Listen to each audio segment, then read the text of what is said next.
Hello, I'm Scott Sullivan, a physician assistant and student at A.T. Still University.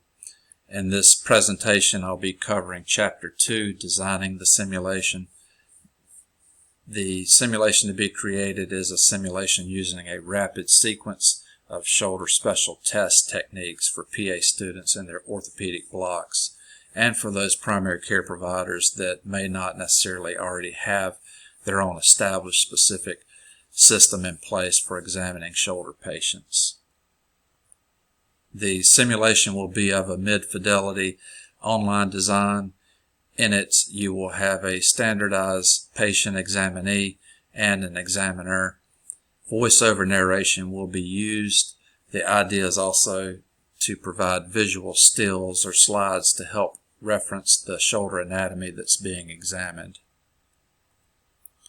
As we mentioned, we covered the who and the what. The design also is that it will be a narrated video demonstration available for students on YouTube. Students should be paired off into twos, an examinee and an examiner. They will replicate the special tests as shown. This can be repeated until a fairly fluent sequence can be stored away into memory.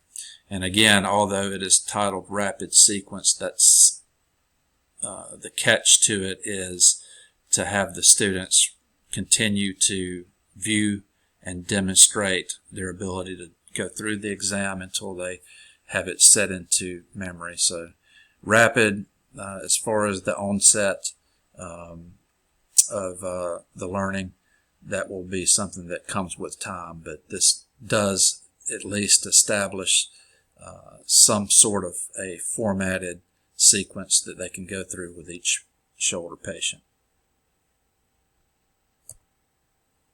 A review of the instructional objectives is that we want to teach the students and viewers the proper techniques of the special test, format a sequence for them, and leave them with a routine that they can use for each and every shoulder patient. The goals are to have a standardized patient where we can visually see the superficial landmarks of the anatomy of the shoulder, and to have a controlled, quiet environment to conduct the video presentation in. The activities in designing this simulation are scripting the test sequence out, starting with the SC joint and walking it out to the AC joint, subacromial space, rotator cuff, labrum, and down into the biceps tendon.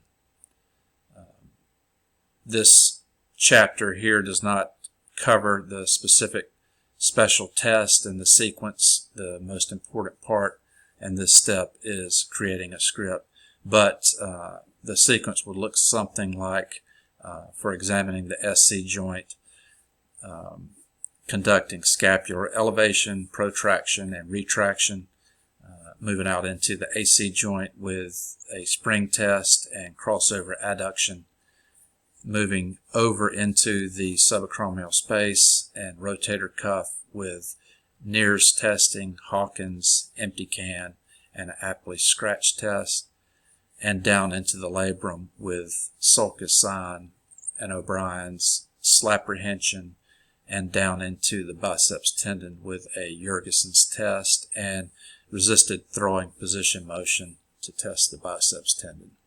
So the important part in this chapter here is scripting it out, and that's somewhat what the script would look like.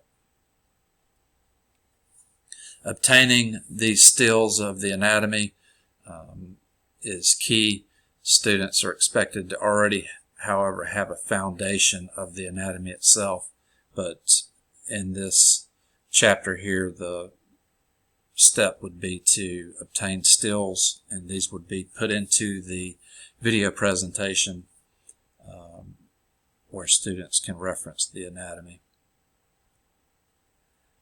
Also, obtaining stills of the special tests fall into this step of things that need to be done in designing the simulation.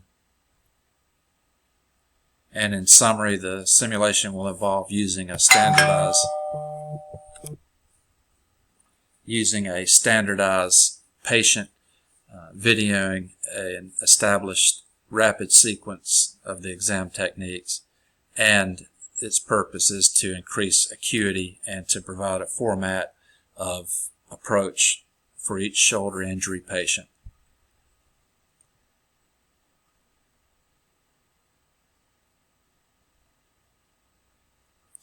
Again, thank you for sitting through this with me. This is what the design step should look like.